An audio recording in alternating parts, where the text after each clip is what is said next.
Hello guys, welcome. Collective reading tayo ngayon. Tingnan natin kung anong energy ng person mo. Okay. Give me the message. Be open-minded po, hindi po halos lahat mga ka-resonate. Kaya piliin niyo na lamang. Thank you nga po pala sa mga nagsusubscribe at sa mga bumabalik. Marami pong salamat. Start na ako. Anong energy ng person mo? Ano yung kanyang ganap sa kanyang buhay, okay? Give me the message. Anong energy ng person mo?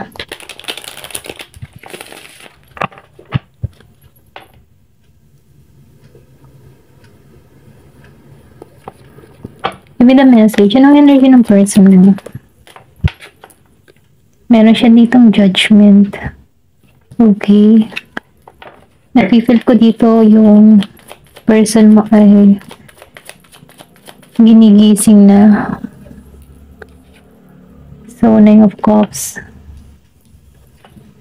Then, the Page of Swords. Give me the message.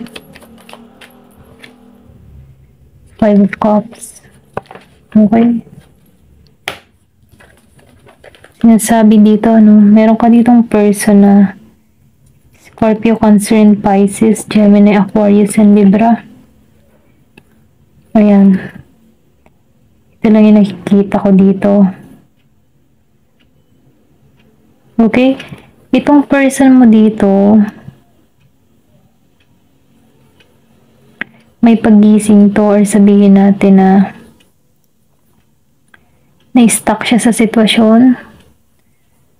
Kumbaga na pinare-realize na dito sa person mo dito yung mga pagkakamali na nagawa niya sa'yo. Okay? Ginigising na siya. Pero nafe-feel ko dito yung person mo. Nahihirapan to sa sitwasyon, okay?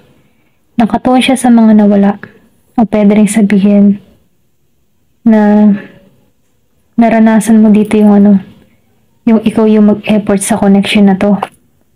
Pero ganun pa man nakikitaan ko dito na hindi naging matagumpay, hindi naging malago. Broken promise, mga ganun ba? Sa inyong dalawa. Na kung saan itong tao na to. Ngayon niya nare-realize, ngayon niya napag-aaralan, maybe nagmumuni-muni siya, nag-iisip-isip siya kung bakit ganun yung kinahinat na ng relasyon nyo. Kasi kinigising na siya, okay? Minumulat na siya sa katotohanan, pinapaisip sa kanya. So ngayon itong tao na ito, pinag-aaralan niya yung sitwasyon na nangyari sa inyong dalawa. Pwede din sabihin, inisto ka ng tao na ito, okay? Inaalam niya kung ano nangyayari sa'yo. Nababalitaan niya. Kaya lang, kahit inisto ka nito, wala siyang makita. Maybe dahil hindi ka masyado nagpo-post. Or pwede rin sabihin naka-private ka. Kumbaga, nafe-feel ko dito yung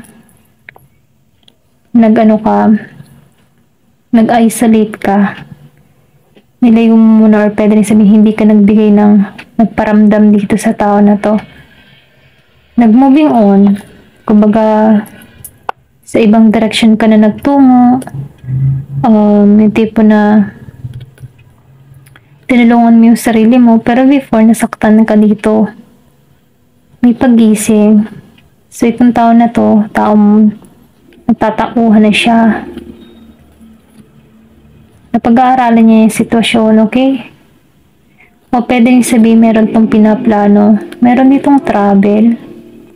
Pwede na sabihin na may distance sa inyong dalawa, may pagkakalayo. Ito lang yung nakikita ko. Tingnan pa natin dito sa card. Give me more information.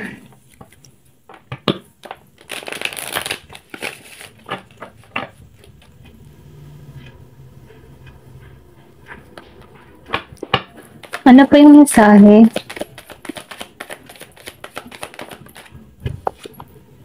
Meron ditong the world. So, meron nga ditong distance sa inyong dalawa.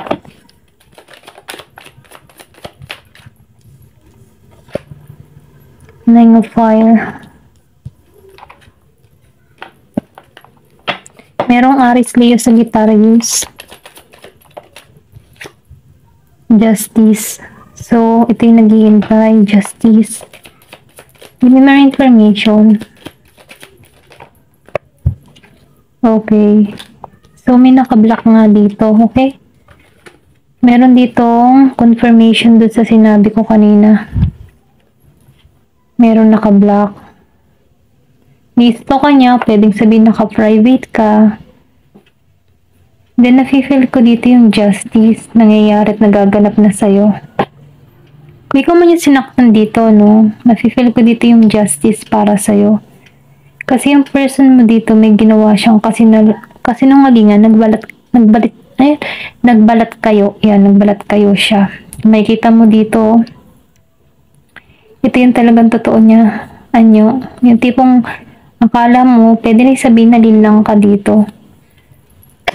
Nalinlang ka, napaniwala, nabola, ganun.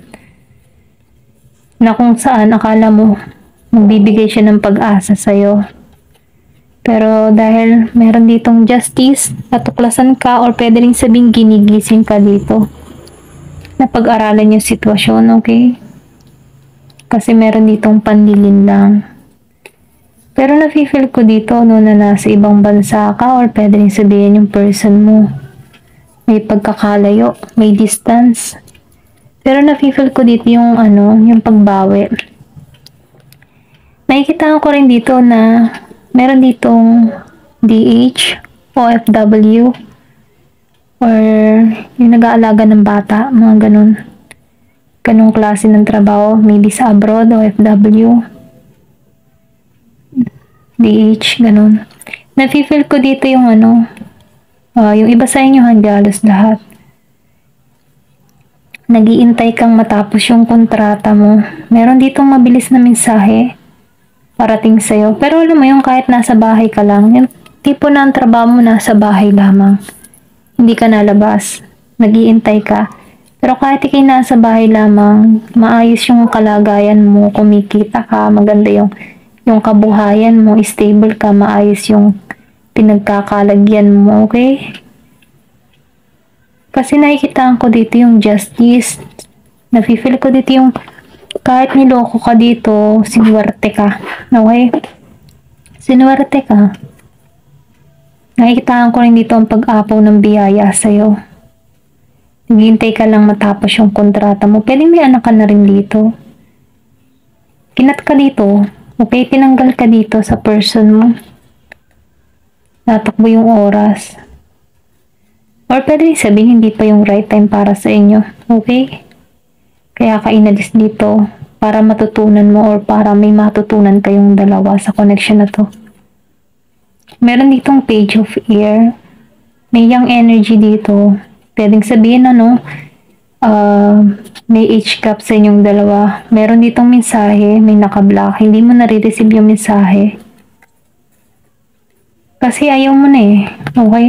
Kasi maganda yung lagay mo dito, kaya ayaw mo na.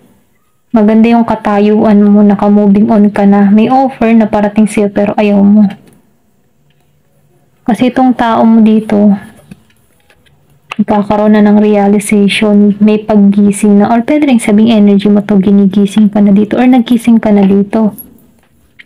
Ngayon, stable ka, maayos ang lagay mo, binalak mo para makamove on ka, okay? Kasi ito yung justice. Justice para sa'yo. Nagiging kang maayos. Nagiging kang maganda. Meron ditong Libra.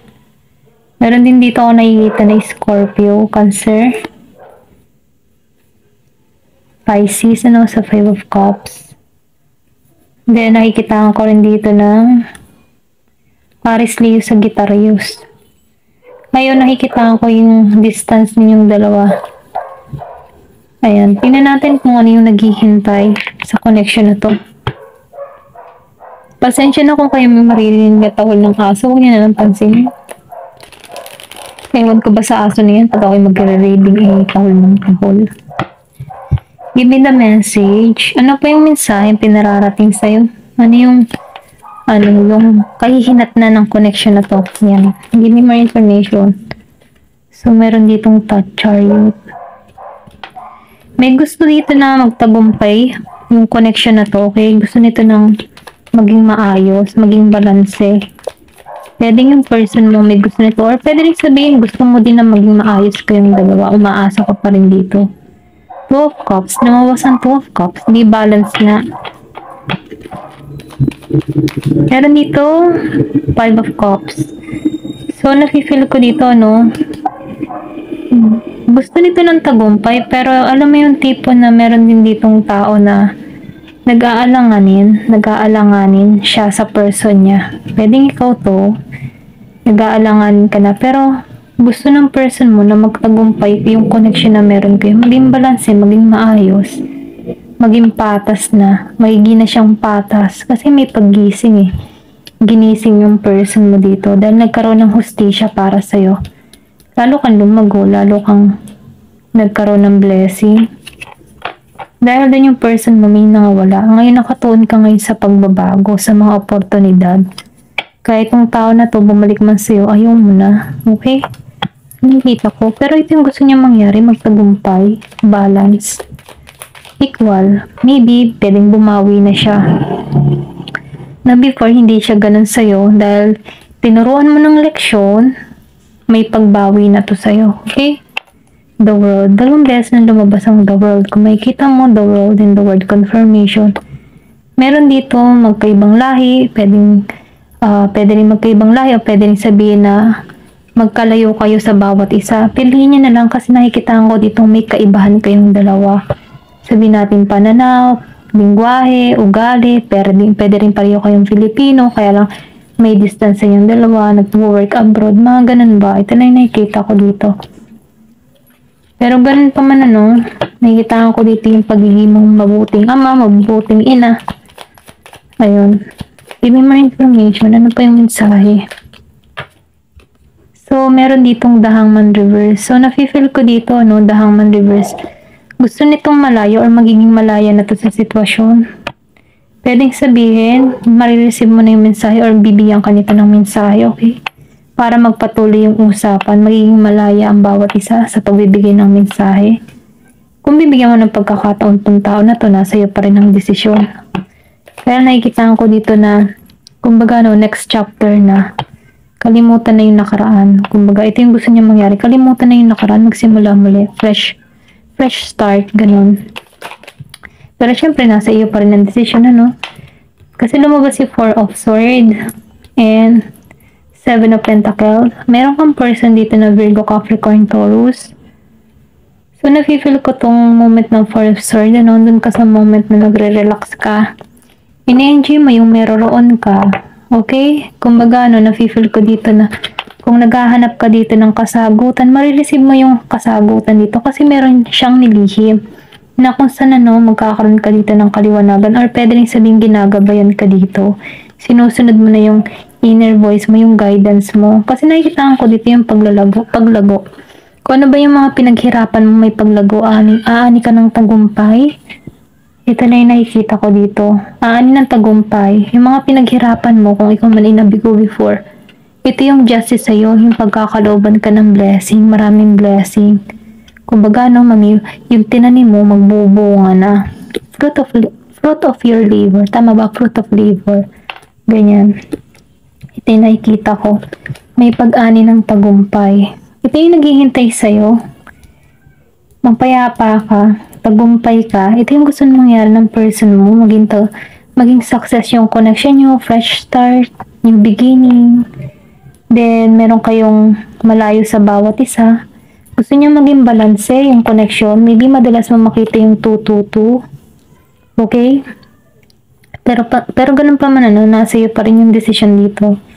Ito lang yung nakikita ko. Gusto niya na maging maayos yung connection. May pagtungo sa'yo. Okay? Ayan. Ayan lang yung nakikita ko. Tingnan natin kung ano pa yung karagdagang mensahe. Give me the message. Ano pa yung mensahe?